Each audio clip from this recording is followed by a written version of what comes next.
Les médias publics dans notre pays, la liberté d'expression n'existe pas dans notre pays. Je voulais vous rencontrer cet après-midi. J'ai fait prendre les dispositions nécessaires pour louer cette salle. Mais à Libreville, vous aurez noté que la plupart des grandes manifestations de l'Union nationale et d'autres partis d'opposition se tiennent soit dans la cour du collège du Cholet, qui était l'établissement privé, soit dans des salles privées comme le Noé Palace. Pourquoi c'est comme ça? Mais c'est parce que chaque fois que nous demandons une salle qui, d'une manière ou d'une autre, appartient ou dépend de l'État, elle nous est refusée. Même quand nous allons dans des hôtels privés, quand existait par exemple le Noé Palace, quand existait le palais de conférence de 12 mars, de la Cité de la démocratie, nous avons plusieurs fois sollicité ces endroits. Ils nous ont toujours été refusés. Donc la technique du pouvoir au Gabon, elle consiste non pas à écouter les arguments des opposants, de façon à pouvoir eux aussi confronter les leurs, et en démontrant que c'est eux qui ont raison. Non, c'est de trouver des moyens de fermer la bouche aux contradicteurs éventuels. C'est le cas cet après-midi. Avant que l'émission m'a téléphoné pour me dire que sur le net, il y a des gens qui ont fait circuler une information selon laquelle cette rencontre que j'ai avec vous en ce moment était annulée. Bon. Il a fallu que les organisateurs dont j'avais chargé de cette affaire, eux aussi contre-attaquent ce livre en disant que non, cette manifestation, elle est bien maintenue. Vous voyez, ça, ce sont les méthodes des gens de l'émergence, c'est donc du Parti démocratique gabonais. Au lieu de venir écouter, parce que je n'ai pas demandé simplement aux militants ou aux sympathisants de l'Union nationale de nous voir, je voulais recevoir et m'entretenir avec les Gabonais. Jusque, et y compris les Gabonais qui se reconnaissent dans l'émergence, qui sont des militants du PDG. Parce que pour moi, ce sont des compatriotes. Nous divergeons sur notre façon de voir le Gabon, certainement. Mais ça ne veut pas dire que nous ne devons pas nous voir et échanger sur la situation de notre pays. Peut-être que c'est une telle discussion que les uns et les autres, eux, comme nous pourrions avoir à réviser nos positions sur les uns et les autres et sur notre pays. Alors la conséquence de tout cela, c'est quoi? C'est que l'atmosphère de notre pays, elle est malsaine actuellement. L'atmosphère de notre pays est malsaine. On sent une sorte de tension dans le pays. Et personnellement, je dois vous l'avouer, je suis préoccupé par cette situation et même pas simplement inquiet. Je suis inquiet pour mon pays, j'ai peur pour mon pays. Parce que je me demande, cette tension, sur quoi va-t-elle déboucher? Sur quoi peut-elle déboucher? On ne sait pas. En second lieu, je voudrais vous dire deux mots de la situation économique et financière du Gabon. Nous avons plusieurs fois, nous sommes exprimés sur ce sujet. Je ne vais pas non plus m'étendre ici, parce que ce que l'Union nationale et ce que je dis sur cette situation économique, vous le connaissez, vous l'avez déjà entendu. La gestion de notre pays sur le plan économique et financier, elle est calamiteuse. Elle est calamiteuse parce qu'elle est empreinte d'approximation. Elle est empreinte d'amateurisme. Elle est empreinte d'amateurisme. La gabegie s'étend de plus en plus dans notre administration. La corruption s'étend de plus en plus dans le fonctionnement de l'État. Et on est en droit de dire qu'en fait, on a l'impression que les dirigeants, les émergents, comme on les appelle, vraiment au Gabon, ont entrepris une vaste opération de prédation au détriment de notre pays. des immeubles qui poussent dans de libres villes. Et certains, bien sûr, sont réalisés par des étrangers, mais d'autres sont réalisés par des Gabonais. Les Gabonais qui ont peut-être, je ne sais pas, 10 ans de travail. Moi, au bout de ma carrière, je n'ai pas été capable de construire un immeuble de 7-8 étages, mais il y a des jeunes, 35, 40 ans, qui travaillent depuis 5-6 ans, qui arrivent à sortir un immeuble de 7-8 étages. Je ne sais pas comment ils font, mais ils sont certainement très doués, très doués.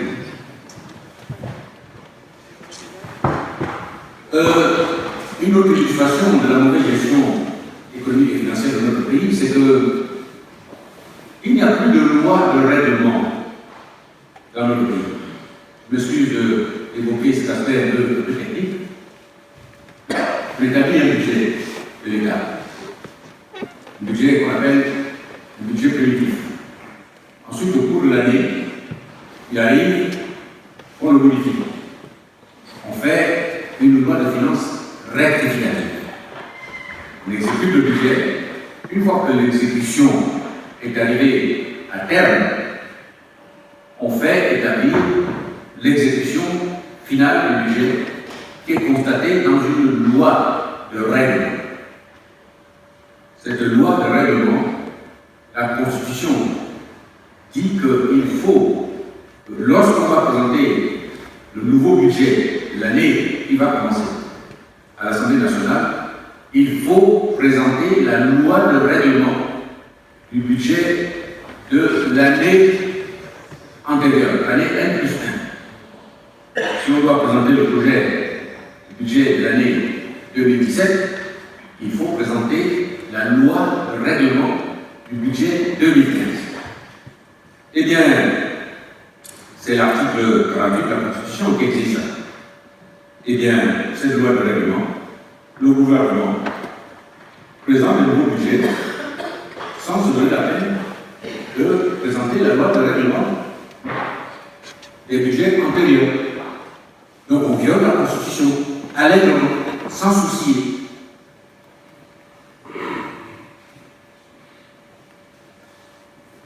C'est ainsi que la Cour des comptes, qui est chargée de juger les comptes de l'État, d'apprécier les comptes de l'État, et qui a dans ses attributions mandat de certifier en quelque sorte les comptes de l'État, l'exécution du budget, depuis 2 ou 3 ans, la Cour des comptes a refusé de donner son quitus à l'exécution du budget par le gouvernement. La Cour des comptes, comme vous le savez, elle est présidée par quelqu'un dont, même si on en veut, il est difficile de le soupçonner d'être un opposant de celui de la guerre. Mais même lui, depuis 2 ou 3 ans, il estime qu'en conscience, il ne peut pas donner le quitus de la Cour des comptes à l'exécution budgétaire. C'est routine.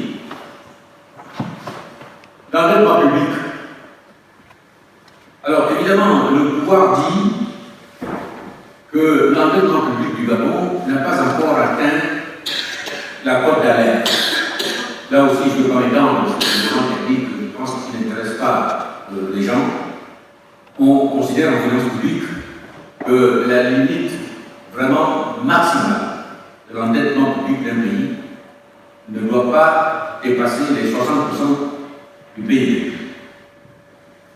C'est vrai que nous n'avons pas encore atteint 60%. Heureusement.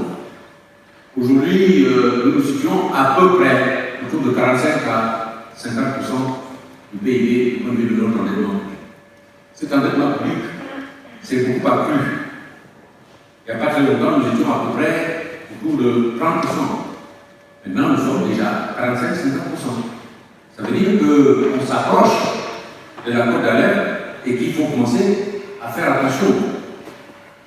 Alors, l'endettement public de notre pays, il est critiquable, pas seulement du point de vue de son montant, mais aussi du point de vue de sa nature profonde. Tout le monde, chacun d'entre nous a eu un ou l'autre, à prendre un crédit pour acheter un frigidaire, pour acheter une voiture, pour construire une maison, etc., etc. Donc, s'endetter est quelque chose de normal dans une démarche d'investissement. Mais bien évidemment, vous comprenez tout de suite qu'il faut s'endetter d'abord utilement pour faire des choses utiles. Si je prends un crédit pour construire une maison, ou pour acheter un appartement, ou pour acheter une voiture, d'une certaine manière, j'investis. Mais si je dois être conduit, par exemple, à prendre un crédit pour acheter un billet d'avion, qui est de la consommation pure, là, c'est un peu plus discutable. Donc, nous condamnons l'endettement de notre pays parce que l'utilisation des fonds n'est pas tout à fait appropriée.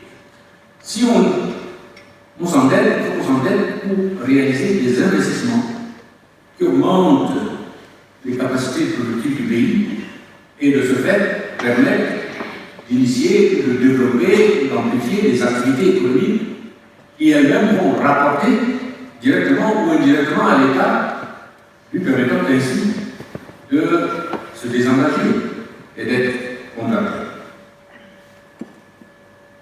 L'endettement public du Gabon, il est critiquable aussi du fait de l'accumulation des remboursements sur des périodes extrêmement rapprochées. Ce qui fait que nous sommes un petit peu étranglés pour assurer le remboursement de ces dettes, surtout dans une conjoncture de dépression économique comme celle dans laquelle nous vivons aujourd'hui.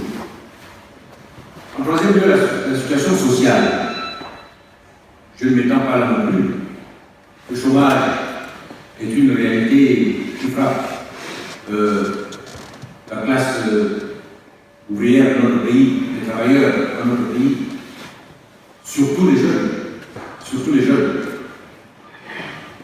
Les licenciements sont pratiqués par de nombreuses entreprises. Les mises en chômage technique. Si vous allez à Port-Gentil actuellement, vous sentez dans la ville une atmosphère de sinistrose, je crois qu'on peut l'appeler ainsi, parce que les tas d'entreprises ont dû licencier leur personnel ou le mettre en chômage technique parce qu'elles ont moins d'affaires. Le résultat de tout ça, vous l'avez appris, vous l'apprenez, les grèves éclatent partout, dans tous les secteurs, que ce soit dans l'administration, que ce soit dans les entreprises privées, dans l'administration, même des entreprises, même des administrations qui traditionnellement sont considérées comme, j'allais dire, privilégiées. Les douanes, par exemple. Même dans ces administrations, des grèves ont éclaté. Ce qui montre bien que les gens sont mal dans leur vie. Alors ça, c'était pour vous rappeler en quelques phrases, en quelques mots, la situation dans laquelle se trouve notre pays aujourd'hui. Alors, que veut l'Union nationale? Que propose l'Union nationale? L'Union nationale veut la libération du Gabon. Je dis bien la libération du Gabon.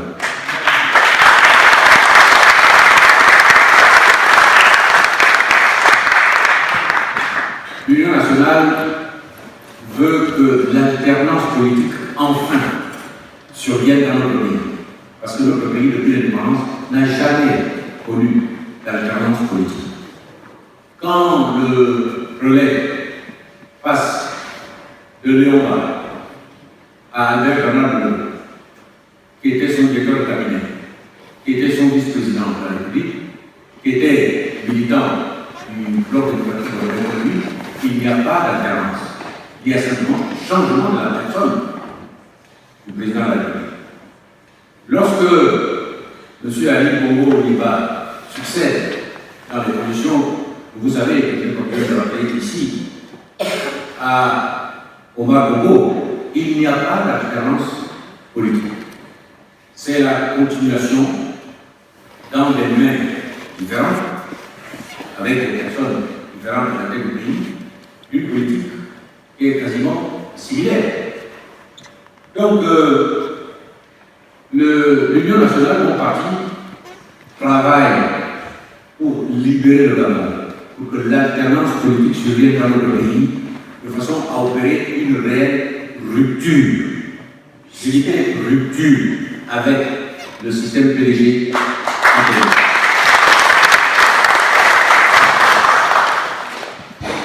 Alors, au plan politique, nous proposons le dialogue. Nous avons demandé le dialogue depuis longtemps.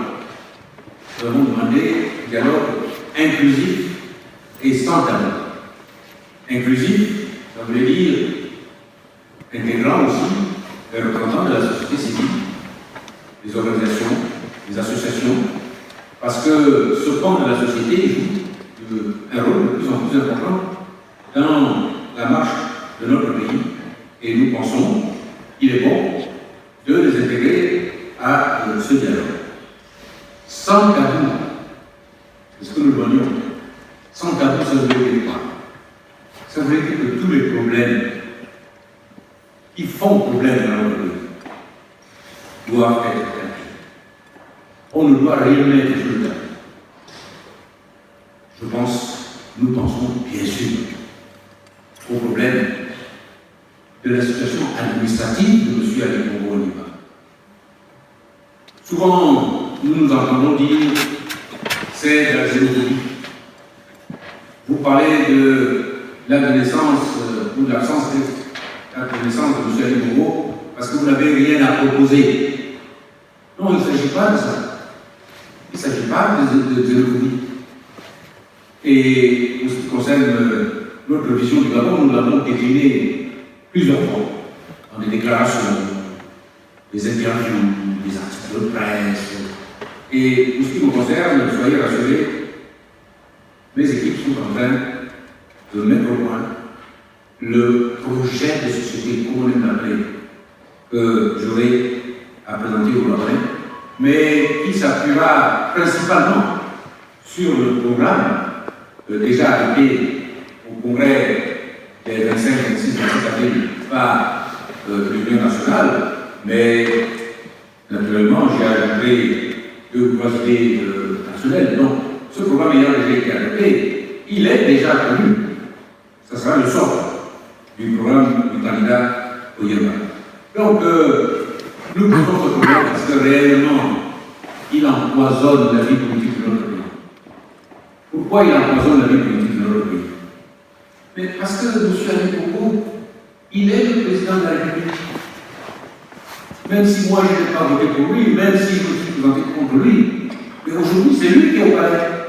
Ce n'est pas moi. Donc légalement, oui, c'est lui qui est le président. C'est lui qui va à l'ONU, c'est lui qui va à l'Union africaine, etc. Ce n'est personne d'autre. Donc c'est lui. Alors quand on est à cet endroit-là, il faut donner l'exemple. Il faut donner l'exemple. Ce n'est pas gratuit d'être au palais. C'est exigeant. C'est contraignant. Si on sait que quelque part, on pêche par telle ou telle insuffisance grave, par tel ou tel manque grave, alors il ne faut pas aller au palais. Il ne faut pas se présenter. Vous êtes là devant moi, les compatriotes à l'heure.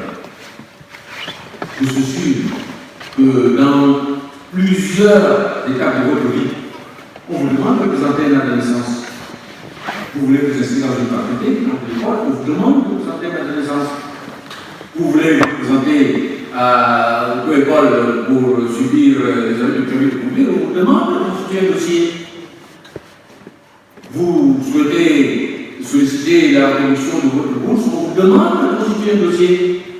Mais comment pouvez-vous accepter que le premier des citoyens abonnés, lui, soit dispensé de présenter son acte de naissance? Est-ce que c'est normal?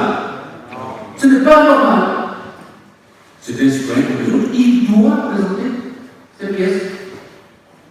Alors, depuis 2009, M. Ali Bongo n'a jamais pu présenter un acte de naissance.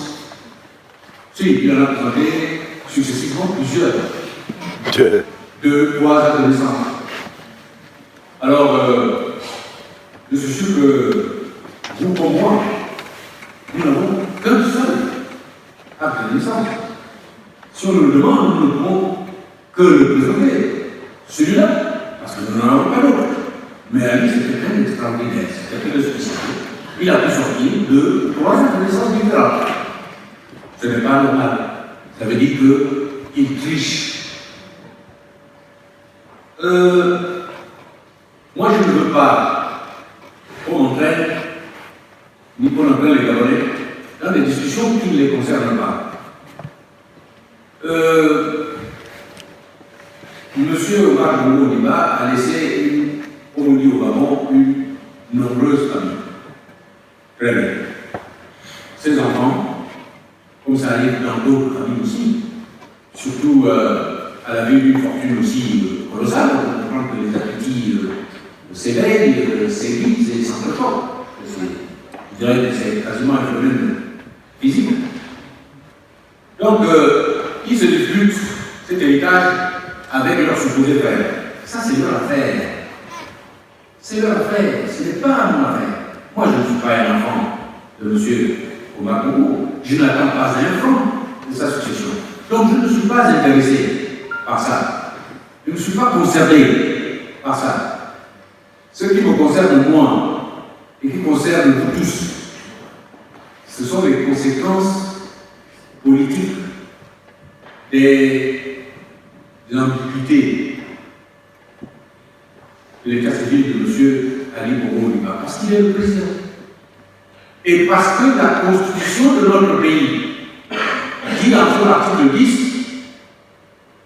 que pour être candidat à la présidence de la République gabonaise, il ne faut pas avoir acquis la nationalité gabonaise. Donc, il faut être gabonais de naissance. Voilà ce que dit l'article 10 de la Constitution. Par ailleurs, je ne veux pas aller dans des considérations juridiques un peu trop sophistiquées. Par ailleurs, je mentionne simplement que la loi sur la nationalité définit ce qu'on entend par un Gabonais de naissance.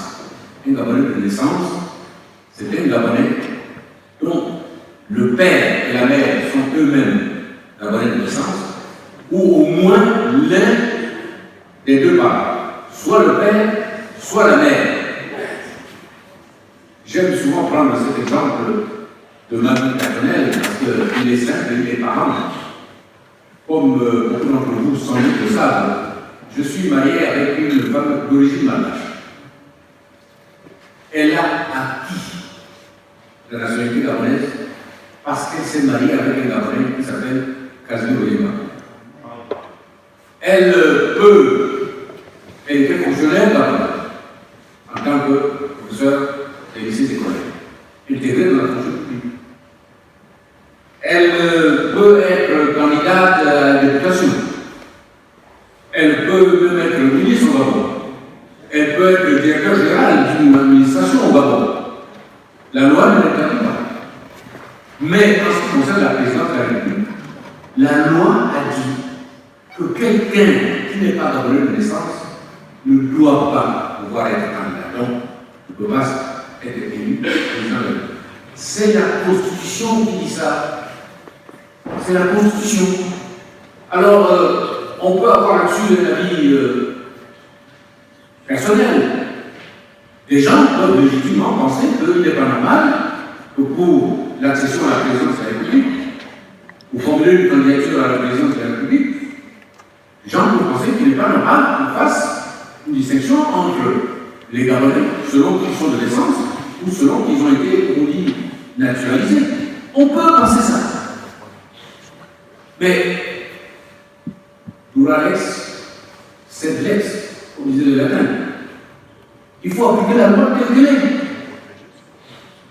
Si on estime qu'elle n'est pas bonne, il faut la changer.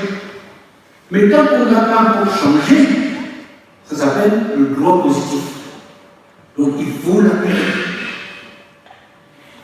En 2009, pour se présenter aux élections présidentielles, comme vous le savez, M. Ali Bongo a présenté un acte de naissance qui a été établi par le maire du 3e arrondissement de la commune de Libreville. Bien. Cet acte de naissance, lui-même, à l'occasion d'une interview sur RFI avec M. Alain Bourra, a harcelé, en quelque sorte, par ce journaliste comme les gens de cette position savent faire lorsqu'ils veulent arracher une déclaration. M. Aïkoua a fini par lâcher, et nous l'avons tous entendu, nous l'avons d'ailleurs enregistré, cela. Monsieur Foucault, vous savez bien, ces papiers, c'était des faux.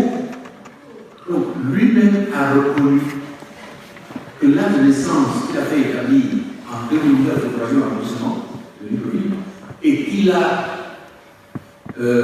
utilisé pour son dossier de candidature à la présidence de la République, était un faux.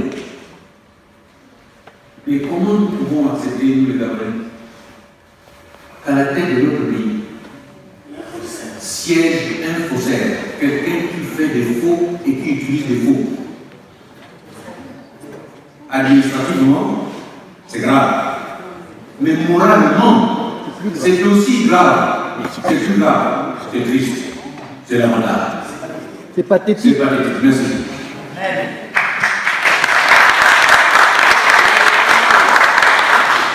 Donc, moi je me dis, ce comportement suscite des tas de questions. Je me dis, mais si réellement M. Ali avait un vrai acte de naissance, mais comment se fait-il que pour un dossier aussi important qu'un dossier de candidature à la présidentielle, il est sorti un faux? Dans la poche droite de mon gazette, j'ai ici un vrai passeport gabonais. Un vrai. Imaginons qu'avant qu'on me délivre ce vrai passeport gabonais, j'en ai acheté un au marché de bar, etc. Vous savez, ça existe. Commerce de faux passeport, ça existe. Bon, mettons que j'ai acheté un faux passeport. Je prends l'avion à Libreville, j'arrive à Roissy pour faire les formalités de police. Mais vous croyez que je vais, sachant que j'ai le vrai passeport à droite, que je vais sortir le faux passeport que j'ai dans la poche gauche? Bien sûr que non. Personne ne peut faire ça. Donc si M. Ali Bongo a sorti en 2009 un faux acte de naissance, c'est probablement parce qu'il n'en avait pas de vrai.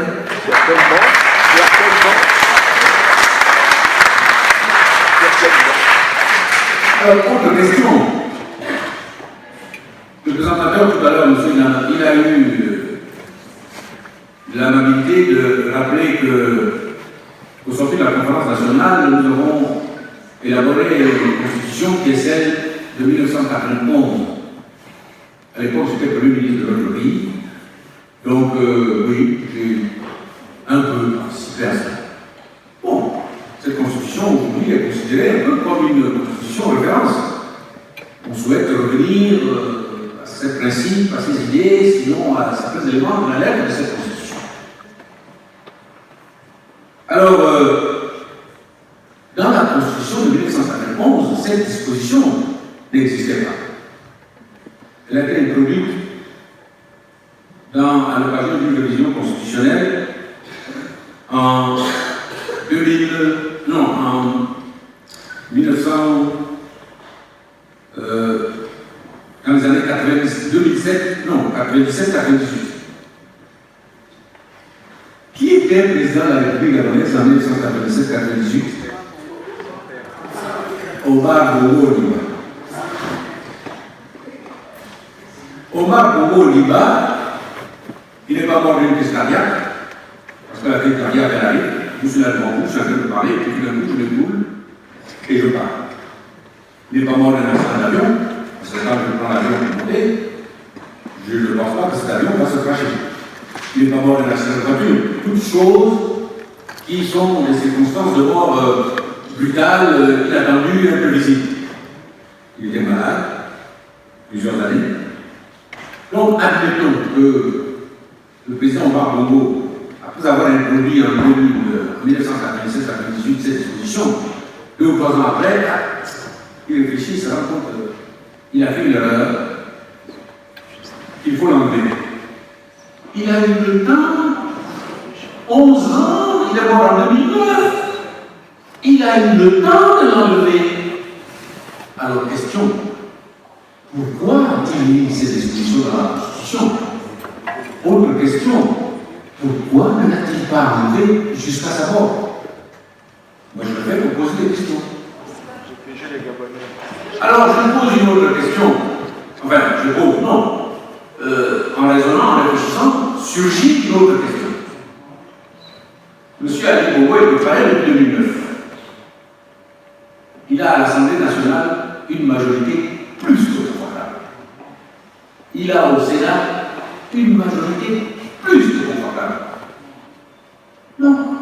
S'il sent que ces dispositions le gênent, et effectivement elles le gênent, et je peux dire que parmi tous les Gabonais qui se sont présentés jusqu'ici aux élections présidentielles passées, comme à celle qui va venir, il est certainement le seul qui est gêné par ces dispositions. Mais comment se fait-il qu'avec une telle majorité, depuis 7 ans qu'il est au pouvoir, pourquoi n'a-t-il pas introduit une révision constitutionnelle pour enlever cette disposition? C'est une question. C'est une question. On serait tenté de penser que quelque part, il n'est pas sûr, peut-être que même dans sa majorité, s'il pose cette question, les gens vont le suivre. C'est peut-être pour ça qu'il se garde bien de demander la révision de cette disposition. Donc nous disons ceci. Le problème qui est posé, ce n'est pas le problème de la nationalité de M. Ali Bongo. Le problème qui est posé, c'est le problème du respect de la Constitution camerounaise, en son article 10. Donc nous disons, les Gabonais doivent se lever. L'Union nationale, l'USP, le Front, nous disons, on doit respecter la Constitution de notre pays. Et puisque M. Ali Bongo, tant que M. Ali Bongo n'arrive pas à nous prouver qu'il n'a pas acquis la nationalité gabonaise, mais qu'il est gabonais de naissance, c'est-à-dire enfant de M. Albert Bernard Bongo et de Mme Joséphine Kaba, tant qu'il n'arrive pas à prouver ça, sa candidature ne doit pas pouvoir être validée.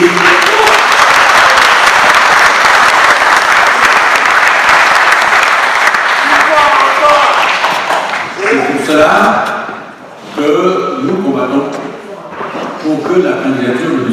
Ali Bongo Ondimba soit disqualifiée et ainsi il sera destitué.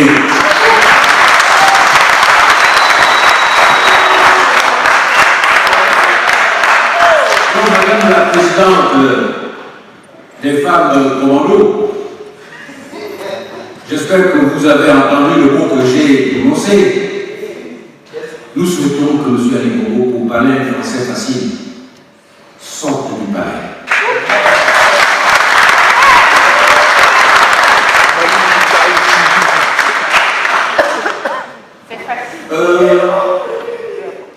Nous souhaitons aussi remettre à plat un certain nombre de choses dans le dispositif institutionnel de notre pays. D'abord, le dispositif électoral. Le dispositif électoral actuel, il est conçu. Je dis bien qu'il est conçu pour que ce soit le candidat du PDG qui gagne toujours les élections. C'est la raison pour laquelle, depuis longtemps, l'Union nationale a demandé qu'un audit conduit par des spécialistes étrangers, donc neutres, puisse être faite sur le dispositif électoral de notre pays, de façon à voir les points sur lesquels on doit intervenir pour relever le niveau de transparence de nos élections et de façon que les élections soient véridiques et soient démocratiques. Lorsque je j'échange avec des amis français ou des journalistes français, ils me disent, mais comment ça fait que chez vous en Afrique, chaque fois qu'il y a des élections, ça se termine toujours par des bagarres, par des canards. Celui qui a perdu, il vit dans les brancards. Chez nous ici, vous voyez, quand les élections se passent, celui qui a perdu, il prend son téléphone, il appelle celui qui a gagné pour le féliciter, etc. J'ai dit, mais vous faites ça, c'est pas parce que vous êtes des êtres humains d'une nature différente, c'est parce que vous savez que les élections se passent normalement. Donc celui qui a perdu, il sait que j'ai perdu normalement. Donc il est normal qu'il félicite celui qui a gagné. Mais j'ai dit, comment voulez-vous que moi je félicite quelqu'un qui est proclamé vainqueur à une élection, alors que je sais parfaitement qu'il a triché pour ça. Je ne peux pas le féliciter. Quand on joue un match de football, l'équipe d'en face a marqué 5 buts, la mienne n'a marqué que 3 buts. À la fin, je vais saluer l'arbitre, je vais saluer les autres, parce que je sais qu'ils ont marqué plus de buts que moi. Mais s'ils ont eu sur les 5 buts 3 pénaltys, sifflés en leur faveur, qui n'étaient pas de 2 pénaltys, un 4e but qui a été marqué par leur avancement alors qu'il était complètement hors jeu, je ne vais pas les féliciter parce que je me dis qu'ils ont triché, l'arbitre a triché pour eux. C'est aussi simple que ça. Donc, si nous voulons avoir, et nous devons tendre à ça, des élections apaisées, la condition, c'est que ces élections soient crédibles et qu'elles soient transparentes. Donc, il faut améliorer le dispositif électoral. Ce dispositif électoral, les choses commencent à l'établissement de la liste électorale. Il y a des choses innommables qui se font dans notre pays. Nous avons les étrangers à qui on distribue des cartes d'identité gabonaise, ensuite on leur donne des cartes électorales. N'est-ce pas?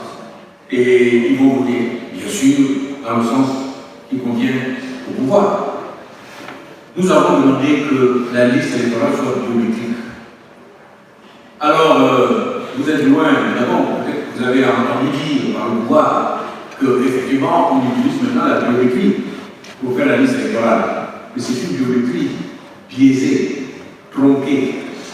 Ce n'est pas la biométrie complète que nous avions demandé, nous, les gens de l'audition. Nous avons demandé essentiellement 2 choses. Premièrement, que les centres électoraux, que les bureaux de vote principaux soient connectés en informatique.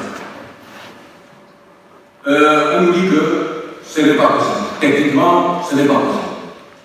Je vous avoue mon incompétence dans les questions d'informatique. Mais je me dis, comment se fait-il que le Togo fait à peu près, je crois, 8 millions d'habitants. Le Togo a bien moins de moyens que le Gabon.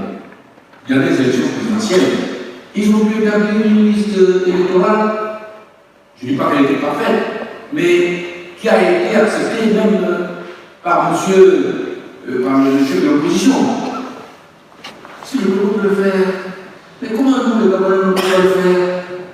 Le Gabon, c'est 1 500 000 habitants. 500 000 habitants. Avec, nous avons bien plus de moyens que le Togo. On n'arrive pas à établir une liste électorale fiable pour un corps électoral de quoi? 500, 600 000 électeurs? Non, c'est pas ça en réalité. On ne veut pas que la liste électorale soit fiable.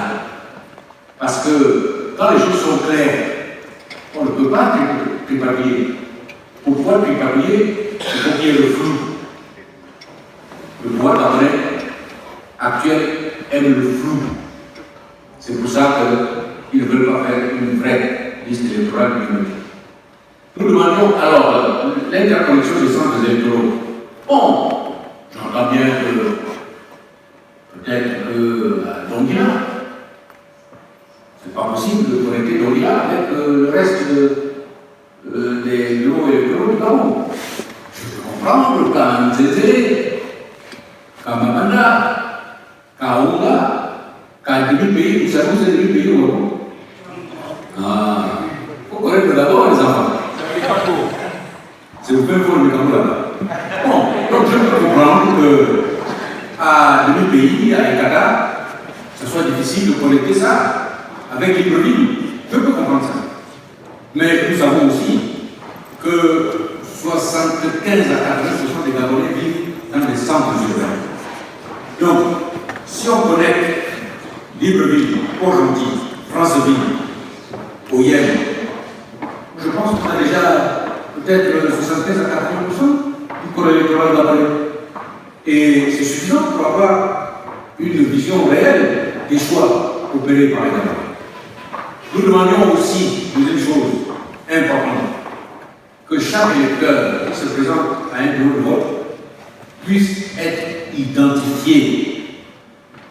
Casimir Oyemba arrive au bureau de vote de Zamani, il est détenteur d'une carte d'électeur.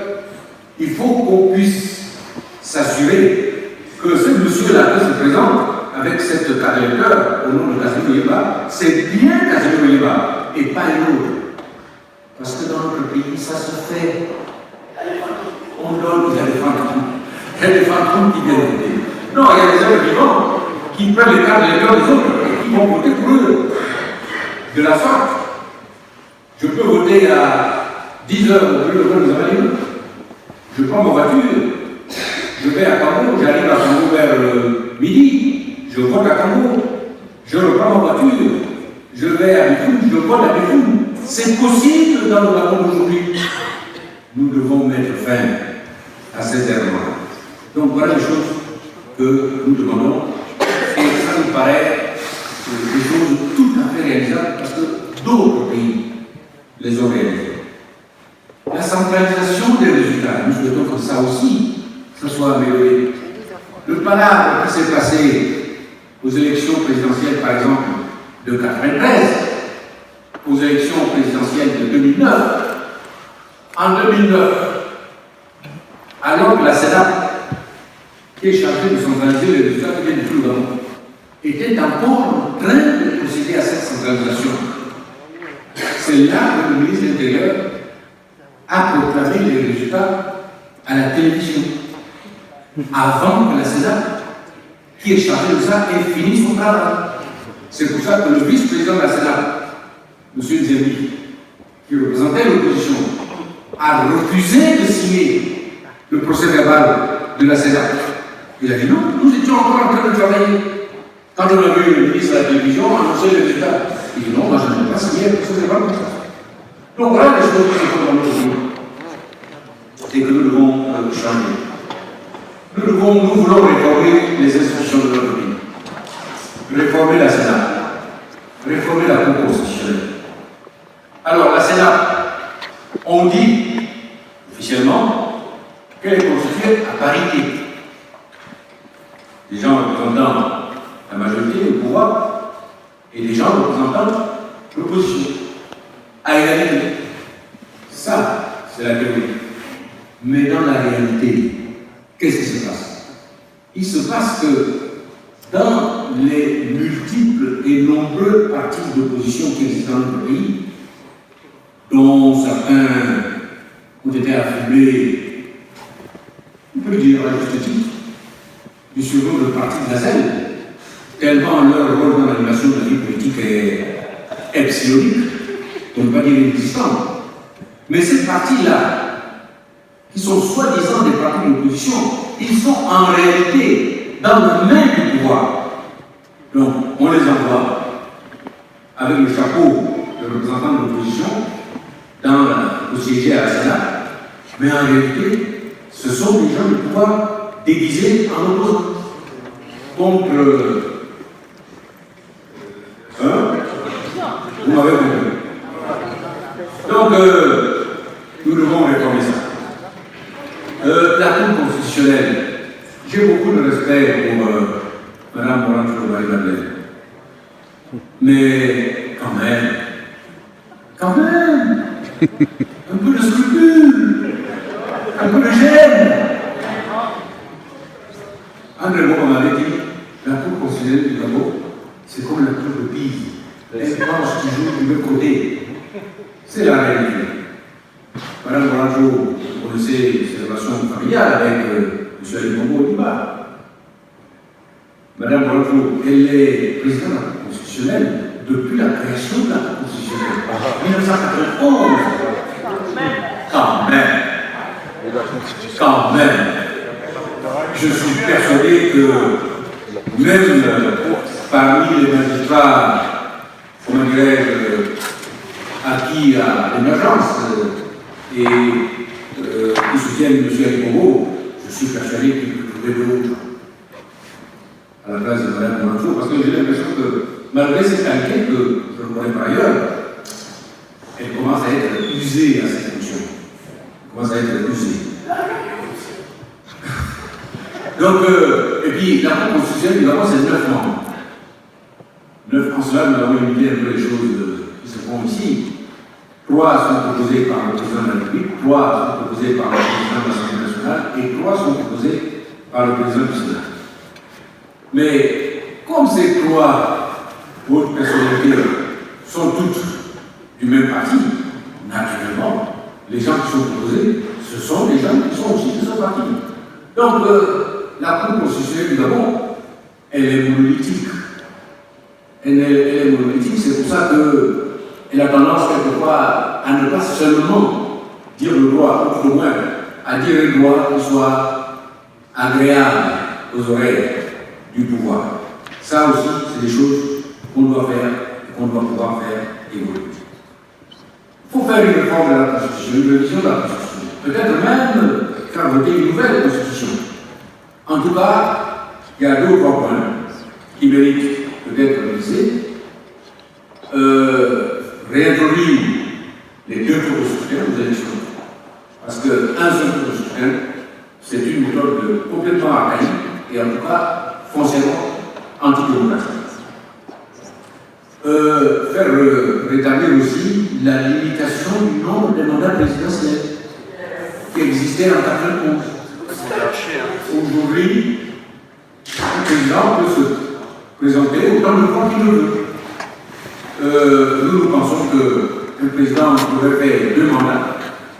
Il aurait eu suffisamment de temps pour montrer de quoi il est capable. Et il pense que même s'il a rempli les services éminents au pays, on peut appeler non, je serais abonné aussi à montrer de quoi il peut faire beaucoup de mandats qu'un président doit partir en tout état de fait. La disqualification produite à l'institution d'Ali Bongo Ondimba, j'en ai déjà parlé, je ne reviens pas là-dessus. Ça, c'est au point politique. En ce qui concerne la gestion économique et financière, je vais vous parler en langage simple. Je voudrais dire qu'il faut que le Gabon se gère de manière à vivre avec les moyens dont il dispose. Si vous gagnez 1000 francs par mois, vivez comme quelqu'un qui gagne 1000 francs par mois. Ne cherchez pas à vivre comme quelqu'un qui gagne 2000. Parce que vous allez vous échiner à essayer de faire des choses qui sont hors de votre portée. Donc, si le Gabon gagne 1000 francs, il faut qu'il vive avec 1000 francs. Ça veut donc dire qu'il faut qu'il utilise intelligemment son argent. Ça veut dire qu'il ne faut pas qu'il gaspille son argent. M. Ali Bongo a eu le pouvoir, et puis quelques mois après, il achète ou il fait acheter, rue de l'Université à Paris, dans le 7e arrondissement, quartier, comme vous savez, être très élevé, un hôtel particulier qui appartenait à une riche et ancienne famille franco-italienne. Cet hôtel particulier a été mis en vente depuis longtemps, et même des gens du Golfe qui voulaient l'acheter ont dû renoncer tellement le prix leur paraissait inadéquat et trop élevé. Mais M. Alexandre, lui, ça ne lui fait pas peur. Il a acheté pour 65 milliards de francs CFA. Comment Ali peut nous faire croire qu'à peu près, je ne sais pas, on va se rendre 1 an après qu'il ait accédé au pouvoir, il disposait d'économies personnelles de ce montant? Moi, j'étais banquier, je me permets d'en douter. Donc, cette utilisation des deniers d'État nous paraît tout à fait tolérable. Dans l'économie et les finances, nous devons clarifier le rôle de l'État. L'État doit donner, en matière économique, des orientations. Contrôler que ces orientations sont appliquées par les administrations, par les entreprises. Et faire en sorte que les initiatives privées puissent s'exprimer. Donc, l'État doit avoir une position d'arbitre, de contrôleur, d'incitateur.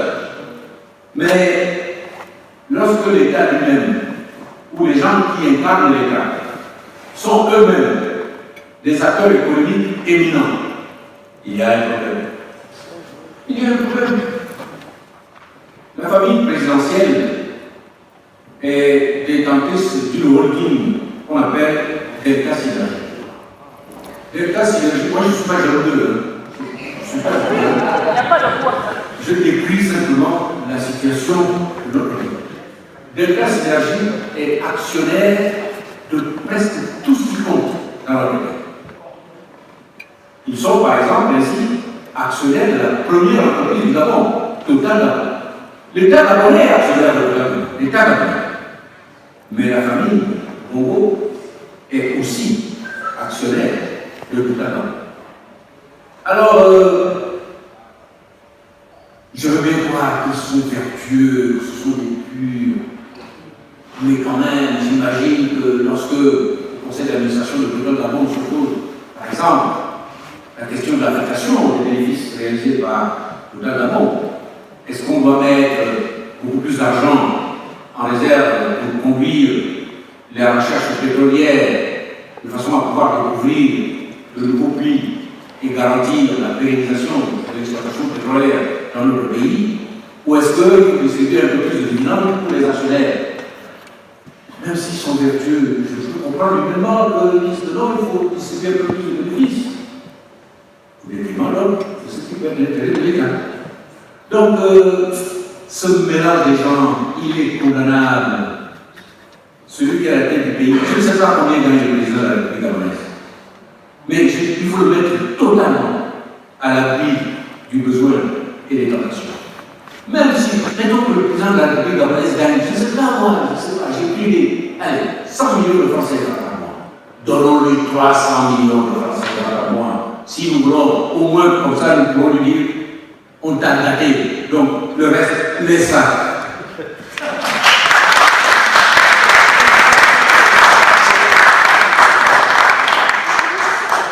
L'administration doit être performante si nous voulons qu'elle aide les entreprises à fonctionner et à créer des richesses. Donc, on ne va pas mettre 100 ans pour créer une entreprise. Il y a des pays, Singapour et d'autres, où dans la journée, vous pouvez créer une entreprise. Il faut que nous essayions d'imiter ces pays-là. La distribution des marchés publics. La commande publique joue un rôle déterminant au Gabon, à travers les travaux que l'État lance. Il faut que ce soit impartial, il faut que ce soit clair, il faut que ce soit transparent. Il ne faut pas qu'on le marché. Parce qu'on est allé voir tel lycée. Non. La fiscalité, elle doit être claire, compréhensible pour tout le monde, stable. Il ne faut pas qu'on change les lois tout le matin, parce que ça déstabilise les entrepreneurs et les décourage les investisseurs potentiels. Cette stabilité, cette fiscalité doit être attractive et incitative même pour les entreprises. On doit évidemment tendre à diversifier la base de revenus du Gabon de façon que notre pays ne soit pas suspendu seulement au prix du pétrole. Les infrastructures doivent être développées, les infrastructures de transport, les routes, les ponts, les chemins de fer, les trains d'aviation, les pistes d'aéroport, les aérogares, les infrastructures pour l'énergie, rendre l'énergie disponible sur le maximum d'emplois pour les Gabonais qui ont leurs besoins domestiques, mais aussi pour les entreprises à des coûts qui soient acceptables et supportables. Les investissements dans l'appareil de formation, les écoles. Là, je passe très vite, mais vous savez très bien que l'école gabonaise, elle est quasiment par terre. On donne le baccalauréat à des gens qui ont 7, 8 sur 20 de moyenne. De mon temps, quand j'étais monsieur, comme l'a rappelé Israël, je savais qu'il fallait que j'ai 10 pour avoir le bac. Si j'ai 9, je serais collé. Donc, je travaillais, je m'arrachais. Quand on donne le bac à des gens qui ont 7 sur 20 de moyenne, il ne faut pas s'étonner qu'après, ils peinent dans le supérieur.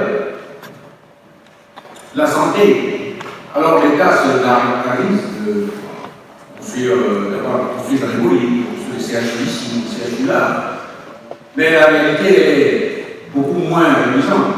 Parce que quand on vous dit, par exemple, qu'il y a un CHU à Angoudjé et qu'il y a un CHU à Ovélo, en réalité, ce sont les praticiens qui étaient au CHU de l'hôpital général qu'on envoie là-bas parce que nous n'avons pas encore assez de gens. Donc on trouve des gens. On se paye le mot en disant qu'il y a des CHU partout, etc. dans le pays. En réalité, il ne fonctionne pas à la satisfaction des Gabonais. Le logement, Ali a promis de construire, quand il est allé au pouvoir, 5 000 logements par an. Moi, je ne vois pas dans les villes de 5 000 logements. En fait, dans le Gabon. Donc là aussi, il y a un grand manque. Enfin, le Gabon est dans un environnement géographique, sous un pays africain, la zone équatoriale. Nous sommes au sein de la sous-région de l'Afrique centrale. Nous devons développer des relations de plus en plus étroites avec nos voisins. Nous devons faire en sorte que émerge, nous construisions ensemble avec les autres pays un vrai espace économique commun. Parce que chacun de nos pays, puis individuellement, ne peut pas tout faire. Donc essayons de voir ce que nous pouvons faire ensemble pour accroître les solidarités objectives qui peuvent et qui doivent exister entre nous. Ça sera un gage à la fois de développement et de paix entre nous. Enfin, le Gabon est un pays qui participe à la vie du monde, participant à la vie du monde. Et je le trouve ici en France, pays avec lequel nous avons une relation historique ancienne et je dirais particulière.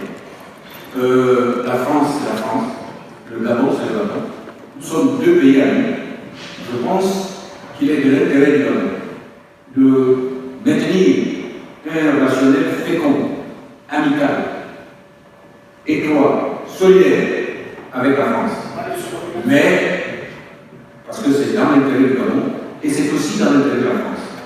Mais il faut que les Français sachent que, même si le Gabon est petit, même si le Gabon est encore en voie de développement, le Gabon, c'est le Gabon. Le Gabon est un pays indépendant et qui ne doit pas intervenir dans la gestion politique intérieure de notre pays, choisir les dirigeants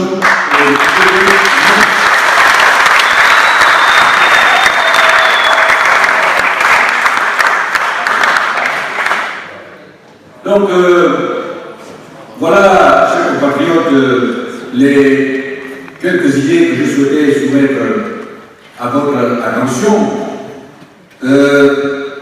Je peux comprendre tout à fait que je suis même certain que la plupart de ces idées rencontrent les vôtres, mais je peux comprendre aussi que tel ou tel d'entre vous ne les partage pas.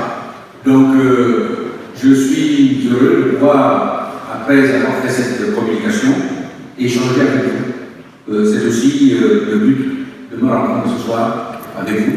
Merci de votre attention.